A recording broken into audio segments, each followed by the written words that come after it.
What's up, titas and titas? Jerry Conde here, TitoFit. So, meron tayong guest ngayon, si Coach Aaron Muhlach.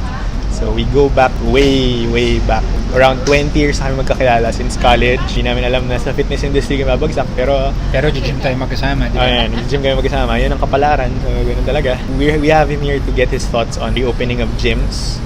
So, the government just announced that they're lowering the category of gyms. So this includes gyms, sports activities, aesthetic centers, I think, and drive-in cinemas. Drive-in cinemas. So bababa nila. So August 1 mag-open na. As we're talking now, it's Thursday, July 30. So in 2 days.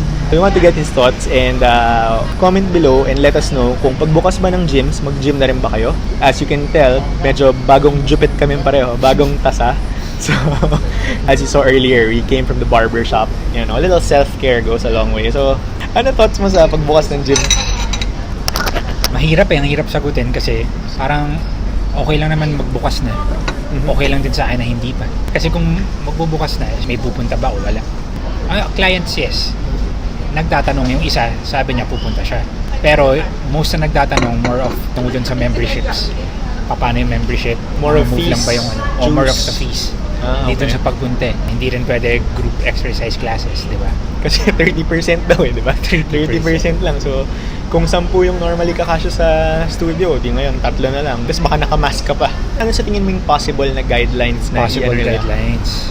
Oo, yun nga, kasi kulang-kulang pa information eh. Biruin mo, July 30, August 1 pwede na mag-open, pero sino nag-draft ng guidelines? Nasa na? So, we both work for gym, and on our end, wala pa kaming advice from our company kung magbubukas na ba o hindi. I guess they're also waiting for the guidelines, no? Yeah. So, tingin mo, ano yung very non-negotiable na guidelines?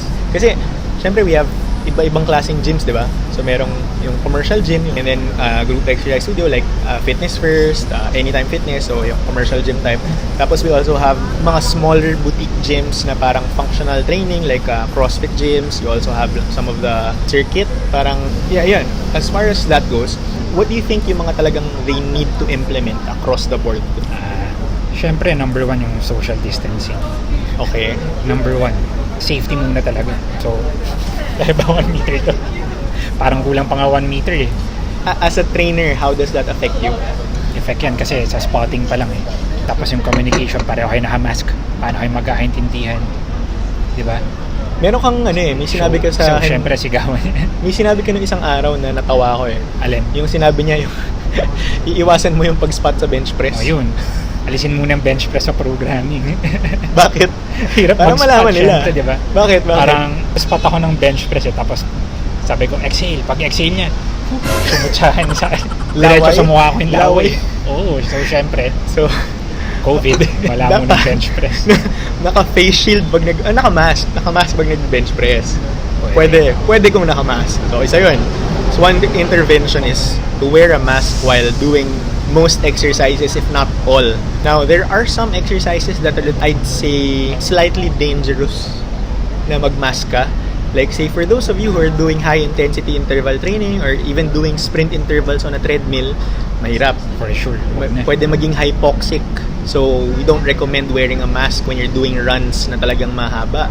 And anyone who recommends that you wear a mask when doing like a really strenuous run is putting you in danger. Sabi mo, ikaw na lang. Wag kayong papayag. Okay. So, siguro, since we're on the topic of distancing, na even let's say with this distance, so that is 1 meter, about 1 meter of distance. Honestly, 1 meter client to client, lalo na for example, sumasayaw yan, nagzuzumba. Tapos, di ba, minsan sa group exercise, sisigawan sila, di ba? Woo! Yung mga ganun-ganun sila, di ba? Pag ikot nilang ganun, nagkamali ng ikot yung isa, nagkaharapan sila, di ba? Face to face. Oo, face to face. Tingin mo ba, is it possible ano pa ba? to implement yung tracing sa gym? Nasa restaurant, nakaupo ka lang dito. Alam ng restaurant kung saan ka umupo. Ngayon, nasa restaurant kami. Kung may mahawa rito, dapat alam natin kung saan nakaupo, anong table. Sa gym, mobile ka eh. Gumagalaw-galaw ka eh, di ba? Hirap na talaga yung tracing. Pag sa gym talaga, kasi, sige, fine, mag-open mga gym. Pero tingnan muna natin kung ano yung mga guidelines na ilalabas ang government. Enough na ba yun? Kung hindi man, syempre draft your own guidelines. Pero yun nga, unang-una pa lang, yung pagpasok mo pa lang sa gym, enough na ba yung kukuha na ka lang ng temperature? Syempre standard na may alcohol everywhere, di ba? Pero it makes it even saan difficult ba kasi... yung client? Pagka may form ka man, sa mga restaurants, have you experienced any of these symptoms? Dali-dali lang naman mag-tick ng To be fair, I think sa gym, syempre with the restaurant, yung foot traffic nila is more random, no? With the gym, more of understood dahil may membership data, no? So, most gyms are membership naman, eh. Magkakaproblema lang siguro dyan yung mga bakal gym na per session yung single, 100 pesos or whatever, pasok ka na. Pero I think like most gyms that have memberships, it's gonna be easy for them to trace the people. It's more of like who infected who, you know? Parang that's gonna be the more difficult task. If it comes to that, if someone does get infected by this disease. Ang laking liability para sa gym, di ba? What about sa personal version ng protective equipment for the gym para iwas makahawa or mahawa?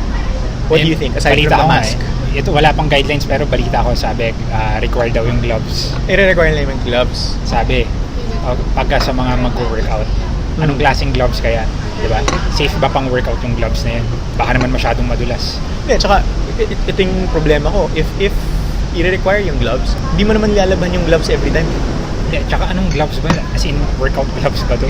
O parang surgical gloves. PCE gloves, diba? Yun nga yung surgical gloves. Or, yeah, that's true. That's another issue, no, na kailangan isipin. Mm-hmm. Plus, the sanitation of the equipment itself. Kasi, for example, you use one piece of equipment and then let's say, for example, ako yung next. How about the one after me? The one after me, does the gym have the facility para i-disinfect yun every single time?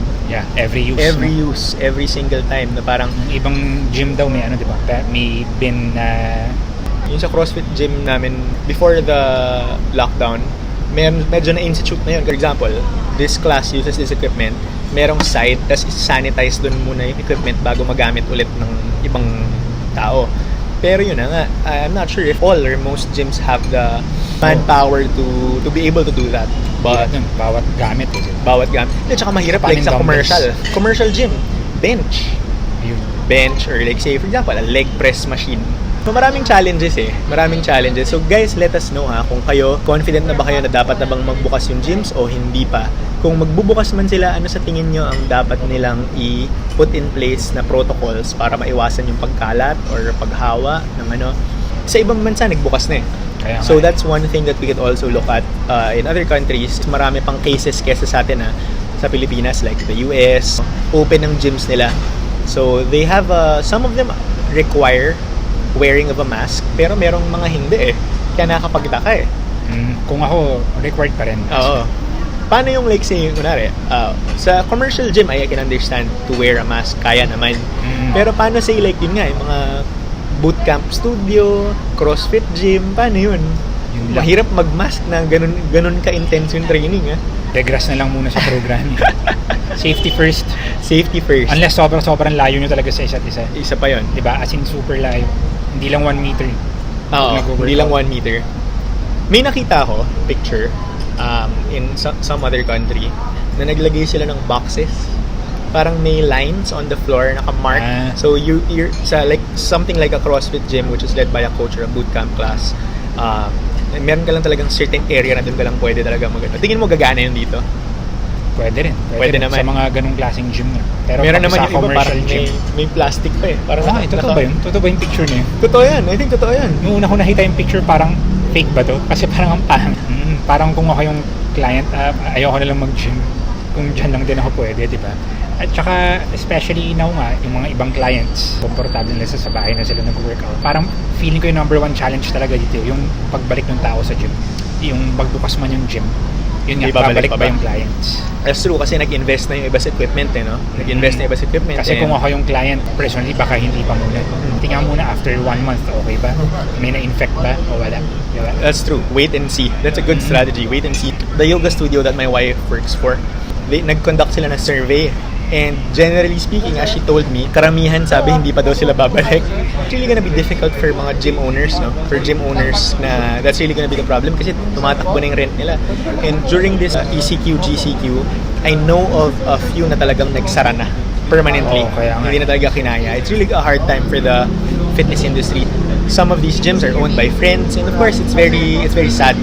I guess this is really what's normal for the alam ko laspag na yung new normal pero for the foreseeable future it seems like there really have to be changes and then with the emergence of Zoom I myself conduct my training through Zoom and it's been very naman Effective din naman effective din naman I mean May syempre resulta pa rin yung clients if you're training to become the next CrossFit Games champion hindi kulang talaga pero if you're just training to maintain fitness okay lang di ba? Anong positives ng situation na to sa tingin mo? Like, what the new normal has brought? Meron ba for you? Meron talaga. Parang mas nagiging, medyo na-realize ng tao na parang hindi naman kailangan talaga pumunta sa gym para mag-exercise. Ako lang, nag-start ako mag-exercise sa kwarto ko lang. Talaga? Oo. Akala ko kasi, di ba dati nung college tayo, huwag niyong gagawin to guys pero ginagawa naming locker yung fitness first Sa tapat lang ng school. Nasa tapat ng school namin may fitness first. Ginagawa namin locker yung, kasi member kami. So, akala ko all that time na... Gym agad. Okay. Sa kwarto ka pala. Isa ako dun sa mga ayun, anyway, wala, sa kwarto lang talaga ako nagpapapawis dati hanggang sa amoy pawis yung kwarto ko. So dati pa ako komportable talaga mag-workout on my own sa bahay lang. Tapos parang ngayon nga parang bumabalik alam doon mo na to. Back to basics no? Oo. Medyo bumabalik ng konti doon. Ang advantage lang talaga ngayon is meron ng guidance no? Sabi mo na parang may client ka na mas naging regular pa. Yes. Sa gym ko siya na close as client. Pero several months kami magkakilala doon. Hindi siya consistent? Parang wala. Hindi Less than consistent. 5 sessions. Oh wow. Okay. Tapos ngayon, nung online, every weekend. That's good. Sure yan. At least twice a week. Actually, ako rin. Ngayon pa siya naging consistent. Meron din akong client At may resulta. Ngayon, Diba? same, ganyan. Ngayon lang din naging consistent. Parang, I don't know if it's dala ba yan na dahil, you're stuck at home. Siyempre, you find ways to be productive or to make good use of your time rather than manood ka na lang ng K-drama or Netflix maghapon magdamag, di ba? I mean, siyempre, maghahanap ka rin ng way, stay fit, stay healthy. Problema is, a lot of us ngayon are now we live in condos. Yung maliit talaga yung space, kaya talagang maghahanap ka talaga ng way to stay active, no? So, I think that's one of the good things that the pandemic, I'm not, of course there's a lot of people who are very, very negatively affected by the pandemic, but try to look for the silver lining or the good thing in every crisis.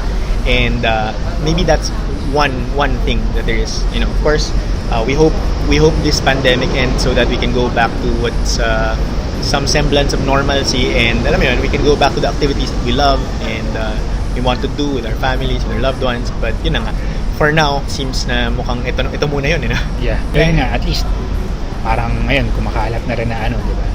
Parang mas aware na yung mga tao sa sa mga kilala ko, mas aware sila ngayon na exercise number 1 to boost your immune system. Dati kasi talaga wala. Kahit ano pang sabihin mo na exercise for health benefits, wala aesthetic talaga. Most people. Ngayon most people. Pero ngayon they're forced to medyo think of it for their health a little bit more, no? Mm-hmm. Yeah. And plus the fact na I maganda. think people are getting siguro yung circles natin are getting older. So, medyo nagkakaroon talaga ng shift in their thinking towards health, no? Isa rin 'yun. I think, no? Kaya hindi na lang siya purely aesthetic. How can they contact you for private training inquiries or online? 0917. The joke lang. We'll link to Pwede, social media. Facebook, Aaron Muhlach, or Instagram, Aaron Muhlach. Ayan. No space, no dot. We'll link to that below. And guys, let us know if gusto niyo pa makita si Coach Aaron Muhlach sa TitoFit. Okay? Lagay niyo I want Aaron. I want Aaron. Actually, daddy na yan, but daddy. Yun. So, anyways, guys, that's all we have for you for this video. That's what we want to do. We want to open conversations. Get your thoughts, and sana you appreciate this din. And see you next time.